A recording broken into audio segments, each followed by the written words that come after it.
Carl Stamen. I'm 72 years old.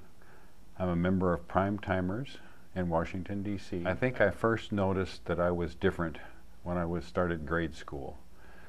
And I can remember being bullied on the playground and in the boys' room in particular. I knew they would call me faggot, queer, weirdo, sissy. I got married to try to fix myself. But all of my marriages have failed because I just didn't have that right kind of a connection, a male-female connection. I didn't come out until I was 65. I lived in the closet all those years. As I say, I'm 72 now. And after I came out to a therapist that I was seeing because we were having sexual issues in our marriage. And finally I came out to her and I said, you know, what the problem is, I'm gay. And after I told myself I'm gay, then I got into this mode of, why is God punishing me by making me gay? Why did he do that to me? So I went back to see my therapist. And she said, well, before you do anything drastic, I want you to go to this retreat. It's a gay bisexual retreat up in the Poconos in Pennsylvania. And so I went to that retreat. And I went in there.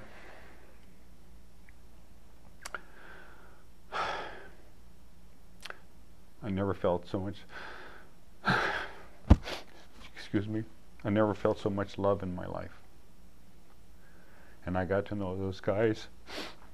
And when I left there, I was crying like this, with tears of happiness.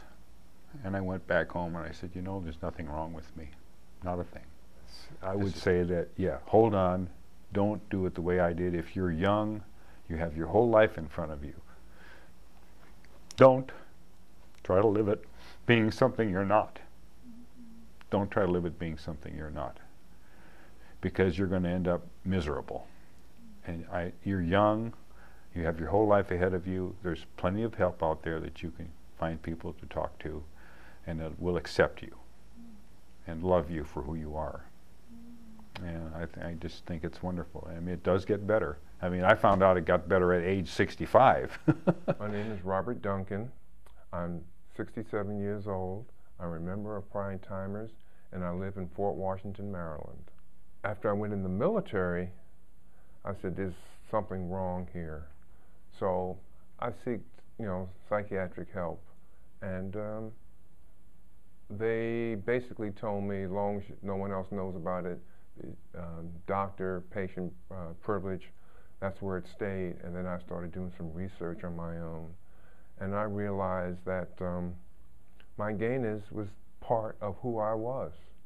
It wasn't something that I caught off a door handle or a toilet stool or a disease of some sort. It was just me. Having spent almost 28 years in the military, I started socializing and finding that there were other gays in other parts of the military, as well as in the communities surrounding the installation. And as you go places and meet people, you start picking up on certain things, and you start recognizing gay people without them having to say anything. And I went on from there. And things did get better. Even though my family never criticized me, I always felt a little on the outside. And as I got older and had a partner, which I still have, of 38 years, we learned to accept them as they learned to accept us. But don't ask, don't tell is a good thing for them. So that means things are getting better for them, for those who are on active duty, as well as those who are contemplating going in the military. I know of no other person in my class, my graduating class, that was gay.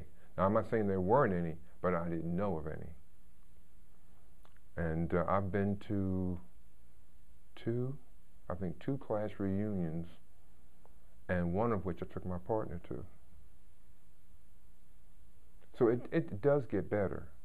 And with the things changing in our society, the military's changing, it's going to improve, and it's going to be easier for a person, whether they be male or female, to let it be known that they're gay, and if they have a partner, this is my partner, etc., etc. My name is Bill Ashley. I live in Washington, D.C. I'm 72 years old, and I'm a member of the Primetimers organization. Well, I think the thing that would have set me aside as a kid from the other kids was the fact that I wasn't interested in playing sports. I was interested in things that would be considered as being a nerd. And by not wanting to participate in sports or do the butch things, you were just considered to be sissy, you know. And I was sissy. But I was comfortable with myself. So if a person can be comfortable with themselves and like themselves for who they are, life is going to be much easier. Our family wasn't overly religious, but we went to church every Sunday. I can remember sitting in church hearing the minister say, a certain lifestyle is a sin. And I would be sitting there saying, he evidently is talking to other people, because the God that created me likes me the way I am. From getting to where we were as I would be as a kid to where we are now, I think it's just by determination and inch by inch, not pushing to get there tomorrow, but you know that it's going to take a while. But when you start looking back and think, oh yeah, we couldn't do this before, now we can. But it didn't all happen in one day. It's happened gradually. The first thing I would tell them is to find someone that they can talk to, whether it's another classmate or a counselor at the school. But the more they can talk about their problems or what's on their mind, the easier it becomes. And if you start talking about it and you begin to accept yourself for what you are, then other people are going to start to accept you for what you are also.